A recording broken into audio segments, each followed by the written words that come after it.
ಹಂಪಿಯ ಐತಿಹಾಸಿಕ ತಾಣ ಏನು ಕಲ್ಲಿನ ತೇರು ಮತ್ತು ವಿಜಯವಿಟ್ಲ ದೇವಸ್ಥಾನ ಇದೆ.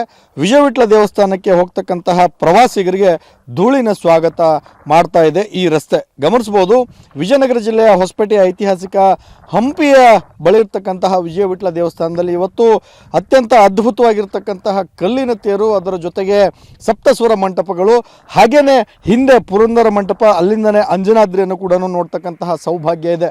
ಅಲ್ಲಿಂದ ಏನು ಇದರ ಎಂಟ್ರಿಯನ್ನು ಆಗಬೇಕಾದ್ರೆ ಇಲ್ಲಿ ಬ್ಯಾಟ್ರಿ ಚಾಲಿತ ವಾಹನಗಳನ್ನು ಆಯೋಜನೆ ಮಾಡಲಾಗ್ತದೆ.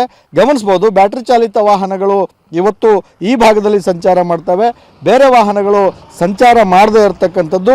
ಈ ಒಂದು ವಾಹನದಿಂದಲೂ ಕೂಡ ಸಂಪೂರ್ಣವಾಗಿ ಧೂಳಿನಿಂದಾಗಿ ಪ್ರವಾಸಿಗರಿಗೆ ಸ್ವಾಗತವನ್ನು ಮಾಡ್ತಕ್ಕಂತಹ ದೃಶ್ಯಗಳು ನಾವು ನಿಮಗೆ ತೋರಿಸ್ತಾ ಇರ್ತಕ್ಕಂಥದ್ದು. ನಿಜಕ್ಕೂ ಕೂಡ ಈ ಭಾಗದ ಹಂಪಿಗೆ ಬರ್ತಕ್ಕಂತಹ ಪ್ರವಾಸಿಗರ ದುರಂತವೇ ಸರಿ ಅಂತಲೇ ಹೇಳ್ಬೋದಾಗಿದೆ. K Suresh Chauhan, republic Kannada, Vijayanagara.